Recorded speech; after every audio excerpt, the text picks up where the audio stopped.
Hello Bond fans and welcome to my latest 007 movie review, where today I review the 10th movie in the James Bond franchise, which is also Roger Moore's third adventure as 007, The Spy Who Loved Me. Directed by Lewis Gilbert, who returns. He previously directed You Only Live Twice, which starred Sean Connery, in 1967, whereas this movie was released in 1977, 10 years after the year Star Wars came out. James Bond investigates the hijacking of British and Russian submarines carrying nuclear warheads with the help of a KGB agent whose lover he killed. There you go, that's the essential premise of The Spy Who Loved Me. Okay, The Spy Who Loved Me. Well, I love this film. Bravo. Absolutely fantastic. This film is, without question, my favourite film of the Roger Moore era. Of all 7 movies that Roger Moore did, this is my top pick. The Spy Who Loved Me is James Bond. It is classic James Bond. I absolutely adore it. I think the story is very interesting because this is the first time in this series where he's working with someone. Essentially, he's working with another agent, which is brilliant. I really like the character of Anya, played by Barbara Bach, who is the KGB agent. I really like the relationship between Bond and Anya as well, especially as Bond is the one who killed her previous lover.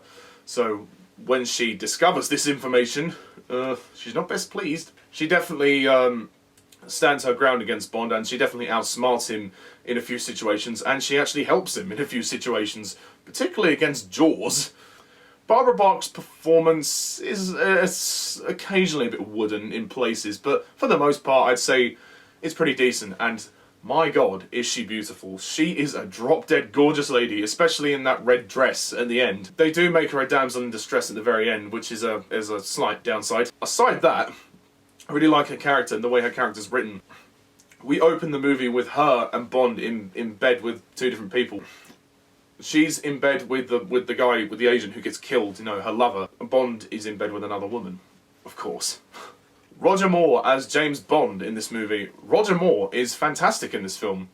This is a great performance from Roger Moore. If you were to ask me what's my favourite performance from Roger Moore, it's very hard because I love his performance in The Man with the Golden Gun, and I equally love his performance in The Spy Who Loved Me. Roger Moore is definitely tougher in the previous film. However, he doesn't hold back in this movie. He's still just as tough. So, I don't know, really. It's hard to decide. I may give the slight edge to this movie.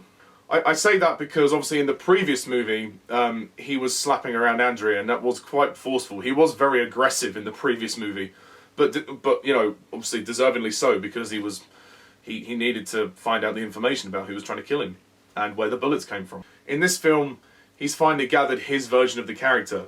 He is the smoothest Bond of all of them, and he doesn't hold back on the tough moments in this one. And I think the tough moments here are fantastic. There's a moment where he's on top of a building and he's holding a guy's tie, and he says, "Where's Feckish?" And the guy says, "Pyramids," and then he just knocks him off, and then he goes, "What a helpful chap." Roger Moore is still witty, as always. Roger Moore's never going to change in that respect. I think his charm radiates the movie, and he definitely eventually manages to charm Anya into a bit of fornication. And he has some great one-liners in this movie. "I need you, James. So does England. Keeping the British end up, sir. What a handsome craft. Such lovely lines." So he's very good in this film, and he plays the serious moments brilliantly, particularly the scene with Anya when he does tell her that he killed her previous lover. Well, she works it out, but he does confess in the end, and I think the way he plays that was brilliant. This film also did a great moment, like when Bond and Anya actually meet, and they're in Cairo, in the bar, and they're ordering drinks. She actually references Tracy. So they seem to know each other very well even before they've met. They've obviously researched each other. And she says, "Oh, loads of women, married only once, wife killed," and he's like, okay, I get your point. So Bond is still very much sensitive about Tracy in On Her Majesty's Secret Service. So, again, this movie is just trying to establish there is a little bit of continuity with the previous films, even though Bond changed his face a few times. Did he regenerate like Doctor Who?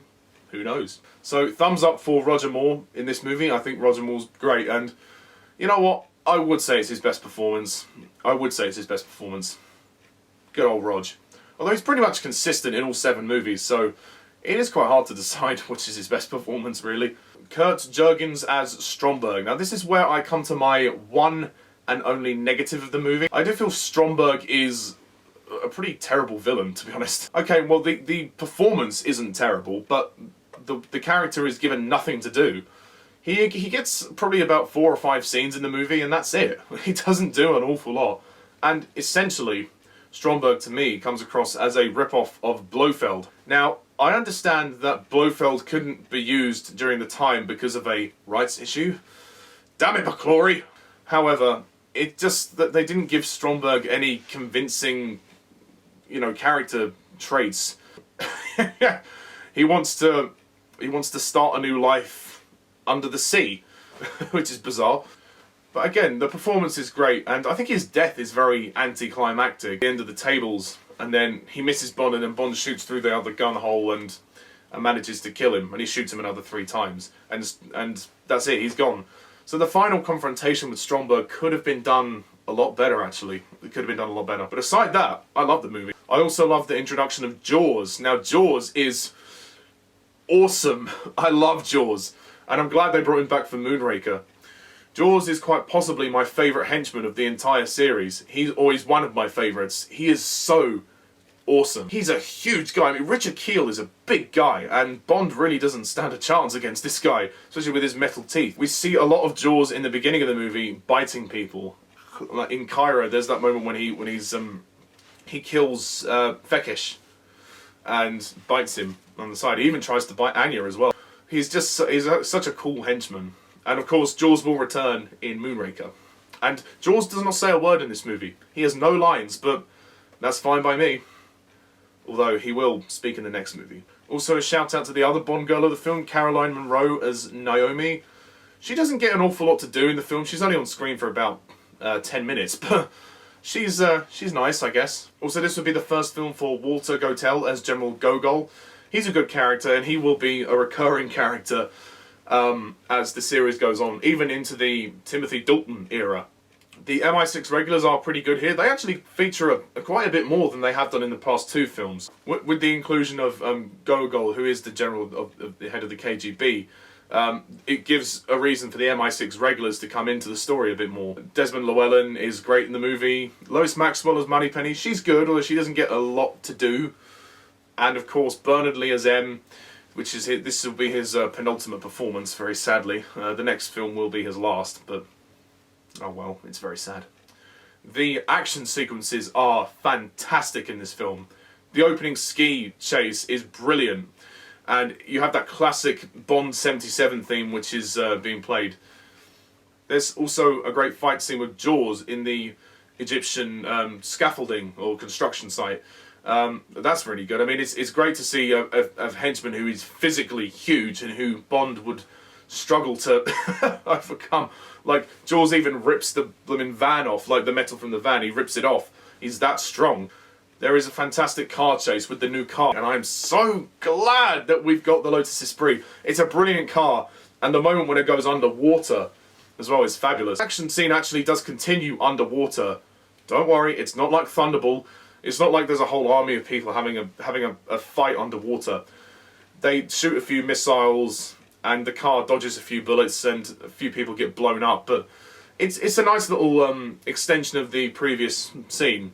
And underwater action sequences can work if they're done properly, and this was done properly. The train sequence as well, I also really like, when they have to fight Jaws, and Bond ends up electrocuting his teeth and throwing him out the window. Again, like the other classic train fights with Teehee and Live and Let Die and Red Grant in From Russia with Love. This fight is also very good as well. Of course, we have the final battle of the movie, which takes place on Stromberg's nuclear submarine, which is amazing. Oh my god, that final battle, which is essentially the last half an hour of the movie, is superb. There's some great Bond moments in that final battle. As a spectacle, this film delivers totally. The direction by Lewis Gilbert is brilliant, and he has given us essentially a quintessential Bond film.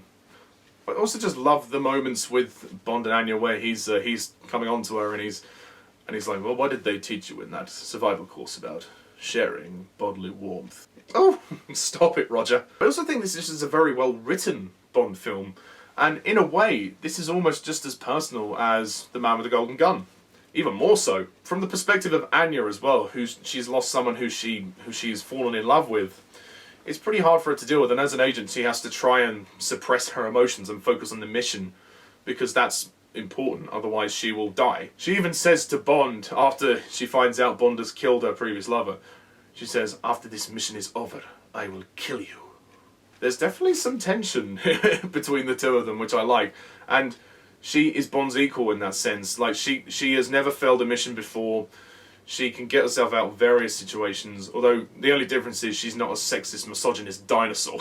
The pacing of this movie is brilliant. It flies by at 2 hours. It's basically 2 hours, 5 minutes, and it flies by.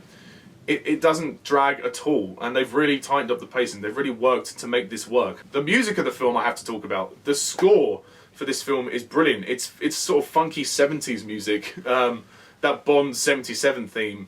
Marvin Hamlish composes the score this time, and it's something different, and I like it. I think it works for this movie. As a one-time thing, it works. And John Barry deserves a break every so often. The title song as well, Nobody Does It Better, the Carly Simon song, I really like it. It's probably the best of the Bond ballads that we got, and unfortunately after this film we would get a continuous amount of ballads until A View to a Kill. But this one is the best, and it works. It really works.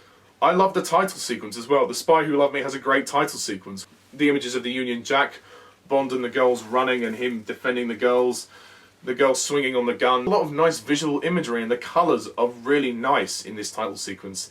It's more vibrant than the title sequence in The Man with the Golden Gun, so that's great.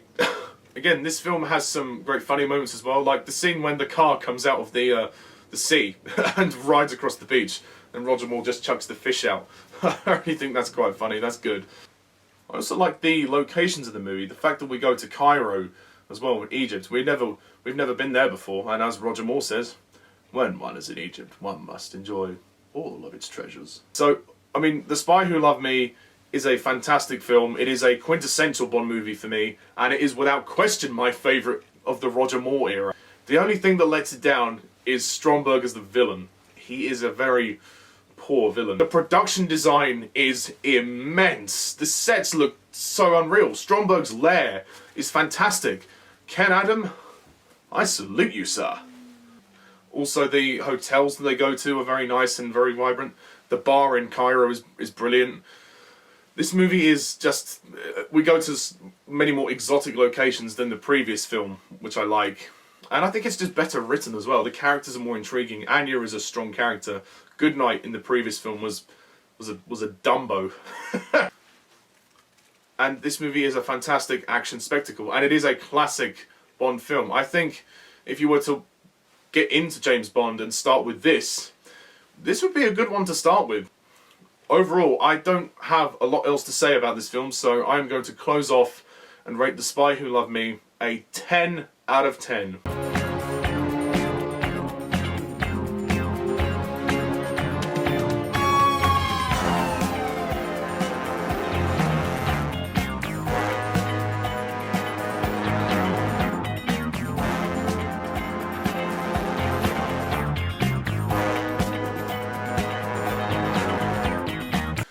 So, that is my review of The Spy Who Loved Me. The movie does end with the title that says James Bond will return in For Your Eyes Only. If we put that to one side for a moment, the reason why we are not returning to For Your Eyes Only in the next film is because a certain other movie came out in 1977 known as Star Wars! Nothing but Star Wars! So, Star Wars came out the same year as this movie did, and the Bond producers saw the success of that and wanted to cash in on it. So For Your Eyes Only would be pushed back and become the 5th movie that Roger Moore would do, whereas the 4th movie would be James Bond meets Star Wars. otherwise known as Moonraker. So that's it. Thank you very much all for watching. Stay tuned for my review of Moonraker. And until next time, I'm Mr. TARDIS11. See ya.